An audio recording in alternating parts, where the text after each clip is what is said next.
नमस्कार। मैं अनिल दत्त शर्मा आपका हार्दिक स्वागत और अभिनंदन करता हूं। श्रोताओं, रंगमंच कला और अभिव्यक्ति का एक ऐसा माध्यम है जो प्रत्यक्ष रूप से समाज को प्रभावित करता है। ये एक ऐसा सशक्त माध्यम है जो हमें मनोरंजन के साथ-साथ शिक्षित भी करता है। एक दौर था जब ले देकर हमारे पास मनोरंजन के गिने-चुने साधन थे, जिनमें से एक रंगमंच था। श्रोताओं, आज हमारे साथ स्टूडियोज में मौजूद हैं उत्तराखंड नाट्य जगत के पितामह, वरिष्ठ रंगकर्मी, नाटक निर्देशक, लेखक श्री सुरेंद्र प्रसाद ममगई जी। मूल रूप से पौड़ी के भीमली मल्ली गांव के निवासी श्री ममगई 78 बरस के हैं और इन 78 वर्षों में आपके पास रंगमंच का 6 दशकों से ज्यादा का तजुर्बा है। आप अभी तक उत्तराखंड की पारंपरिक रामलीला के 60 से अधिक मंचन कर चुके हैं।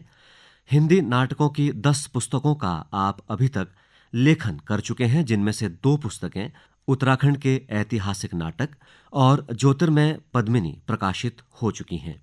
कई दर्जनों नाटक, जिनमें से प्रमुख हैं अष्टावक्र, औरंगजेब की आखिरी रात, संजीवनी, डार्विन, तिलु रौतेली, भय बिनु होई ना प्रीति आदि का आप निर्देशन कर चुके हैं और इनमें अभिनय भी कर चुके हैं। आपने फिल्मों में भी काम किया है। मसलन आपने गढ़वाली फिल्म सेम मुखेम का निर्देशन किया है और उसमें अभिनय भी किया। इसके अलावा चक्रचाल आदि और कई हिंदी फिल्मों में भी आप कैमरा साझा कर चुके हैं। श्री SP ममगई जी, स्वागत है आपका आकाशवाणी के इस कार्यक्रम में। धन्यवाद। ममगई जी, क्योंकि आप का तजुर्बा जो रंगमंच का है वो 6 दशकों से अधिक का तजुर्बा है, मेरा पहला सवाल आपसे ये रहेगा कि जब आपने रंगमंच शुरू किया आज से 6 दशक लगभग पहले, तब रंगमंच का स्वरूप क्या था या रंगमंच की एक्सेप्टेबिलिटी कितनी थी उस समय, पहाड़ के परिप्रेक्ष्य में अगर हम बात करें, उत्तराखंड के परिप्रेक्ष्य में अगर हम बात करें? उत्तराखंड में मैं बाद में आया, पहले लखनऊ में था, लेकिन 70s में मैं उत्तराखंड में पहुंचा जी। उस समय नाटकों का मामले में तो यहाँ शून्य था। रंगमंच के रूप में अगर जो कुछ होता था तो वो रामलीलाएं होती थी और नाटक के विषय में कोई जानता नहीं था। तो मेरा पहला नाटक उत्तराखंड में श्रीनगर गढ़वाल में हुआ और वहाँ सबसे बड़ी स्थिति यह आई थी कि लोग कहने लगे नाटक क्या, ये नाटक क्या होता है। नाटक के लिए कलाकारों की आवश्यकता होती है। आप जानते हैं कि उसमें संगीत, नृत्य, अभिनय, सभी तरह के लोगों की आवश्यकता होती है, लेकिन किसी भी प्रकार का कोई व्यक्ति यहाँ पे इस तरह उपलब्ध नहीं था। लेकिन चूंकि ये हमारा एक जुनून था तो हमने कोशिश की और जो उपलब्ध लोग थे उन्हीं को प्रशिक्षित किया अभिनय में। संगीत में हमें ये जो विद्यालय होते हैं इनमें संगीत के टीचर होते हैं, उनकी सहायता ली तो संगीत भी हमें मिला। लेकिन हमको महिला कलाकार नहीं मिले जी। किसी ने भी अपनी लड़की को या पत्नी को या बहन को रंगमंच पर भेजने में दिलचस्पी नहीं ली, बल्कि उसको उल्टी नज़र से देखा कि ये अच्छा काम नहीं है। तो यही है कि मुझे उस समय, जैसे कभी शेक्सपियर ने किया होगा, लड़कों को ही कॉस्ट्यूम पहना के, लड़कियों के, महिलाओं के, उनसे ही मुझे काम लिया मैंने।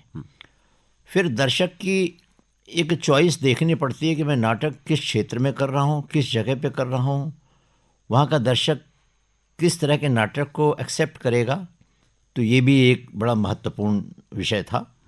थोड़ा सा चौंदकोट की तरफ लोग वहाँ पे संगीत और गीत का जो प्रभाग है, गढ़वाल का चौंदकोट एरिया, वहाँ पे मिरासी भी होते हैं, गीतकार भी होते हैं, नर्तक भी होते हैं, नर्तिकाएँ भी होती हैं। तो वहाँ तो चलन था, लेकिन रंगमंच वहाँ भी नहीं था। वहाँ भी इसी तरह का फील्ड आइटम टाइप का हुआ करता था। तो इसका जो भूतकाल है, इसका जो पुराना इतिहास है पहाड़ों पे रंगमंच का, वो तो शून्य था। अच्छा, मेरा सवाल आपसे ये रहेगा, क्योंकि आपने कहा कि बिल्कुल रंगमंच नई विधा थी पहाड़ के लिए जब आप लखनऊ से पहाड़ की ओर आए, और उस समय एक्सेप्टेबिलिटी भी नहीं थी, तो आपको रंगमंच के जो कलाकार हैं उनको तैयार करने में जाहिर सी बात है चुनौतियों का सामना करना पड़ा होगा। दर्शकों की बहुत बड़ी भूमिका होती है थिएटर में, क्योंकि रंगमंच का जो दर्शक होता है वो बिल्कुल एक अलग दर्शक होता है, वो आम लोगों से थोड़ा हटके होता है।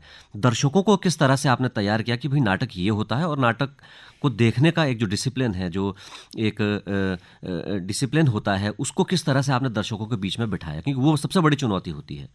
बहुत सही प्रश्न है आपका। मैंने दर्शक की मनोवृत्ति को समझने की पहले कोशिश की और मैं उसमें सफल रहा। पहले वो नाटक प्रस्तुत किए जिनको वो एक्सेप्ट कर सकता था, जैसे श्री कृष्ण अवतार, वीर अभिमन्यु, और फिर लोकल में आए आप क्षेत्रीय नाटकों में वीर माधो सिंह भंडारी। इसमें मैंने देखा कि उत्तराखंड में यूँ कहिए कि नाटक ही है वो भी, लेकिन उसको हम फील्ड आइटम मान सकते हैं। पांडव नृत्य, पांडव लीला है, और मंच पे सिर्फ रामलीला। तो मुझे लगा राम और कृष्ण और पांडवों के विषय में यहाँ पे लोगों को बहुत दिलचस्पी है, लोग उसको जानते हैं कृष्ण के विषय में। तो मैंने सबसे पहला नाटक पारसी थिएटर के आज से 100 वर्ष पूर्व एक लेखक हुए हैं पंडित राधेश्याम, उनकी रामायण भी है, उनका नाटक श्री कृष्ण अवतार चूज़ किया। यहाँ की दर्शकों को देखते हुए, मनोवृत्ति को देखते हुए, उनकी एक्सेप्टेबिलिटी को देखते हुए, और उसी में प्रशिक्षित किया साधारण लोगों को, जो कभी जिन्होंने रंगमंच पे काम नहीं किया था। हाँ, रामलीला में छोटे मोटे किरदार निभाए होंगे, लेकिन नाटक नाम की कोई चीज़ नहीं थी। और वो इतना सफल रहा, बड़ी लंबा उसमें अभ्यास करना पड़ा, बहुत लंबा अभ्यास चला, लेकिन वो इतना सफल रहा कि लोगों को रुचि होने लगी। क्या नाटक भी कुछ अच्छा होता है, रामलीला की तरह ही अच्छा होता है, उससे भी अच्छा होता है। और जब देखा कि ये इनको एक्सेप्ट हो रहे हैं, तो फिर मैं उनको आधुनिक नाटकों की ओर ले गया। जब दर्शकों को लगा कि मैं वो चीज़ प्रस्तुत करता हूँ कि जो उन्हें पसंद है, तो फिर मैं उनको आषाढ़ का एक दिन, खजुराहो का शिल्पी, इस तरह के नाटक, आधे अधूरे, अंधा युग, इस तरह के नाटकों को लेके चला। और वो फिर दर्शक जुड़ते गए और एक सुंदर दर्शकों का वर्ग नाटक को देखने वाला तैयार हो गया।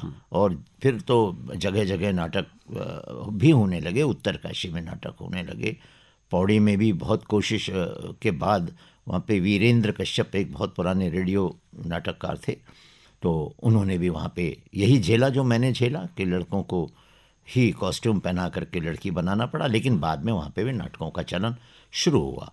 तो निश्चित रूप से दिक्कत तो बहुत आई, लेकिन अगर संकल्प दृढ़ हो, निश्चय हो, जुनून हो, तो मुझे लगता है उसके सामने ये दिक्कतें छोटी पड़ जाती हैं। और फिर लोगों ने, सबसे बढ़िया बात तो ये रही कि लोगों ने अपने लड़कियों को, अपने घर की महिलाओं को नाटक में काम करने के लिए भेजना शुरू कर दिया। और इस तरह से फिर नाटकों का हमारा जो आपका रास्ता जो है प्रशस्त होता चला गया नाटकों का। आज हम अगर नाटकों की बात करें तो क्योंकि आप 60 वर्ष हो चुके हैं आपको रंगमंच के दुनिया में, रंगमंच के संसार में, टॉप पर थिएटर कब पहुंचा इस 60 सालों में? और क्या आप आज मानते हैं कि रंगमंच का एक्सेप्टेबिलिटी उतनी रही नहीं, या फिर रंगमंच का जो संसार है उसका पतन हो रहा है? क्योंकि हम देखते हैं कि अगर हम उत्तराखंड की बात करें या देहरादून की भी बात करें, तो रंगमंच का दर्शक जो है वो जुटाना बहुत भारी हो जाता है। मैं भी रंगमंच करता हूं, आप तो खैर पितामह हैं रंगमंच के दुनिया के। तो क्या आपको लगता है कि रंगमंच कब पीक पर था, कब अपने बिल्कुल उफान पर था, और क्या वो उफान अब घटता चला गया है, या फिर अभी गुंजाइश है कि नहीं, अभी हम इसमें और कुछ कर सकते हैं कि दर्शक इसमें जो है खींचे चले आए? 60 और 70 के दशक में रंगमंच अपनी ऊंचाइयों पे था जी, क्योंकि तब संभवतः एक ये भी हो सकता है कि तब मनोरंजन के दूसरे साधन नहीं थे जी। तो वो बात तो अब आ नहीं सकती है। मुझे लगता है जो 60 के दशक में था, जो 70 के दशक में था, भीड़ जुटती थी, लोग टिकट लेते थे, अगली सीटों की टिकट का रेट अलग होता था और पिछली सीटों का अलग होता था। और आज तो हम आगे भी बिठाएं, शायद हम भोजन परोसने की भी बात करें तो तब दर्शक आए तो आए, वरना इधर हमारे पहाड़ों पर, हमारे उत्तराखंड में तो दर्शक का बड़ा टूटा है। बहुत मुश्किल से, बहुत परिश्रम करने के बाद, बहुत लुभाने के बाद ऐसा नाटक तैयार करना पड़ता है कि जिसमें नृत्य भी हो, गीत भी हो, संगीत भी हो, अभिनय भी हो, ड्रेसेस भी हो, सेट भी हो, इतना लुभावना बने तो तब वो आ पाता है। अदरवाइज आप उस तरह के नाटक करने शुरू करेंगे जो बिल्कुल आधुनिक शैली में लोग करते हैं, प्रयोगात्मक करते हैं, तो दर्शक नहीं आएगा, नाटक भी पीछे पीछे चला जाएगा। जी, अब मेरा सवाल आपसे ये रहेगा ममगई जी कि ऐसा क्या किया जाए कि रंगमंच की जो आभा है वो पुनर्लक्षित हो सके या फिर उसको हम रिजेनोवेट कर सकें। ऐसा हमको क्या करना चाहिए, क्योंकि आप रंगमंच से जुड़े हुए हैं काफ़ी समय से और आपने रंगमंच को बहुत गहराई से देखा है। उत्तराखंड के परिप्रेक्ष्य में अगर हम कहें तो ऐसा क्या किया जाना चाहिए, फंड्स की कमी है उसको कैसे दूर की जानी चाहिए, दर्शकों को किस तरह से जागरूक करना चाहिए या फिर युवाओं को किस तरह से रंगमंच की ओर आकर्षित करना चाहिए, ये मेरा आपसे कार्यक्रम का अंतिम सवाल रहेगा। सबसे पहले है आर्थिक संसाधनों को जुटाना, जी, और आर्थिक संसाधन जुटते हैं हमारे इंडस्ट्रीज से, हमारे व्यापारिक प्रतिष्ठानों से। दुख की बात है कि उत्तराखंड में ऐसे प्रतिष्ठान नहीं हैं, और जो फैक्ट्रीज हैं भी वो कहती हैं हमें यहाँ पे कोई विज्ञापन या कोई धन देने का कोई सामर्थ्य नहीं है, हमको पावर्स नहीं है, हमारे हेडक्वार्टर से बात करिए। सरकार की ओर से भी बहुत ज़्यादा प्रोत्साहित होने वाली बात नहीं है। तो यदि रंगमंच को जीवित रखना है तो सरकार को इसमें पहल करनी होगी। दुनिया भर के जैसे बजट दूसरे डिपार्टमेंट्स के लिए होते हैं, ऐसा ही बजट नाटकों के लिए बने, और वो उन संस्थाओं को जो कि एक्टिव हैं उनको वो बजट दिया जाए। दूसरे युवाओं को, आजकल युवाओं में यह है कि वो एक नाटक या दो नाटक करने के बाद फिल्मों में जाने की अपनी मंशा बना लेते हैं और सोचते हैं कि हम बहुत कर चुके हैं। उनके अंदर ये भाव पैदा करना है कि अगर तुम्हें पारंगत होना है अभिनय में और दूसरे कामों में, इसके जो सेट है, म्यूज़िक है, ड्रेसेस हैं, कॉस्ट्यूम है, तो उनको लुभाना होगा, उनको बताना होगा, और उनको धन की भी कुछ न कुछ देना ही पड़ेगा। आपका क्या संदेश रहेगा युवाओं के लिए, खासकर जो रंगमंच में आना चाहते हैं और रंगमंच के माध्यम से फिल्मी पर्दों पर उभरना चाहते हैं? सभी युवाओं से मेरा ये निवेदन है, आग्रह है, अनुरोध है कि आप शॉर्टकट मत जाइए। आप फिल्मों में जाने के लिए जाएंगे, बम्बई जाएंगे, दूसरी जगह जाएंगे, छोटे मोटे किरदार आपको छोटे छोटे मिलेंगे और आप उसी में ज़िंदगी भर फंसे रह जाएंगे।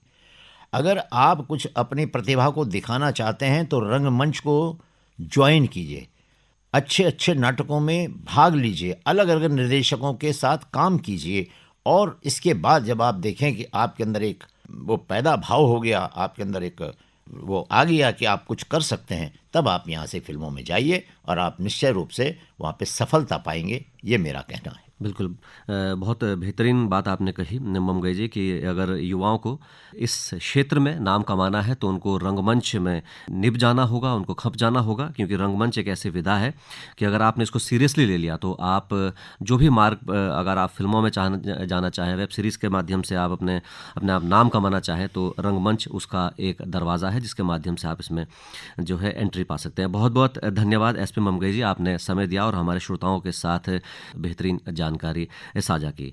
धन्यवाद।